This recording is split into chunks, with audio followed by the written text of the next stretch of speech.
Well, there were some societies that have claimed that omens are good. There are some societies that claim they have been bad.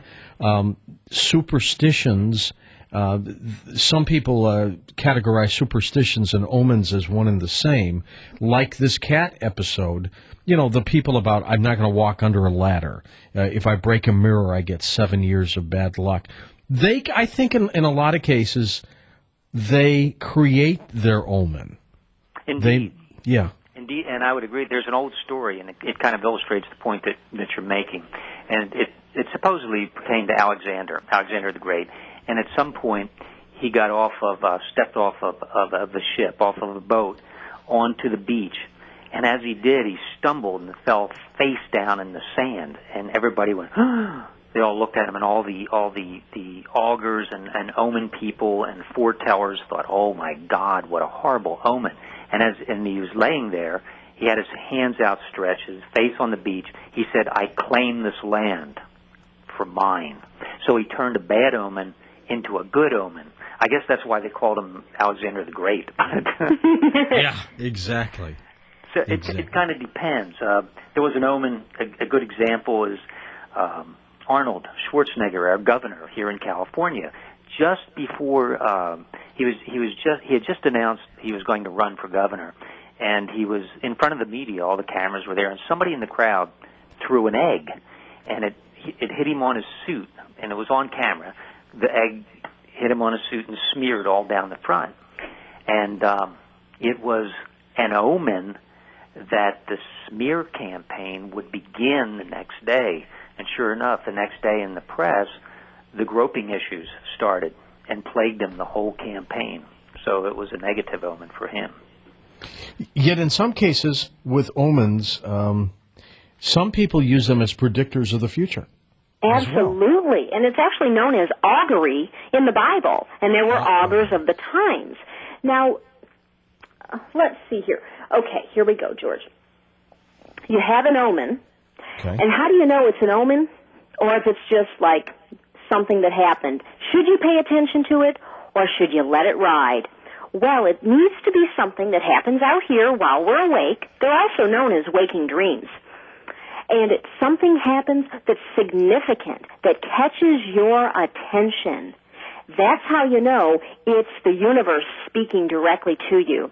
Not so much like, oh, my shoe's untied. What does that mean? No, because we could be there all day long trying to figure out insignificant things. So first, that's important to mention, something significant. Therein lies a message. And it's pretty interesting because Michael, about a month ago when he's making his coffee here in the kitchen, and he's got the sugar, and, he loves that sugar in that coffee, I'll tell you. And all of a sudden, the sugar flies up in the air, all over the counter, all over the floor. And I yell in the other room because he's out here, having a fit. And I'm like, what's the message, Michael Lynn? That's what happens when you have a dream dude as a partner, okay? And we were dealing with an issue, business partner, a negative situation at the time going on, a business associate rather, not partner. And Michael said, well, that means I'm to drop the sweetness. And I said, Michael, it means you need to be loving. You need to be sweet about the sugar. So it's a very important point to make that omens, messages, can be interpreted one of two ways, positive or negative. How do you interpret them? Great question, George.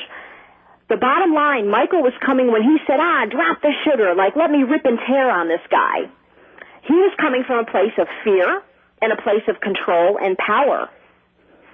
My interpretation was, Michael Lynn, you need to be loving.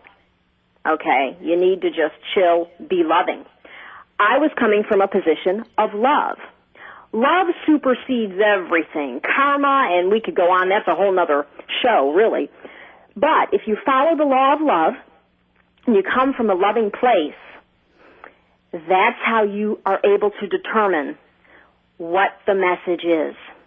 Yeah, whenever we, and Nikki's got a good point, whenever we come from a place of fear And I was at the time I was operating from fear, so I immediately made a call to my entertainment attorney, and I said, "Go get him."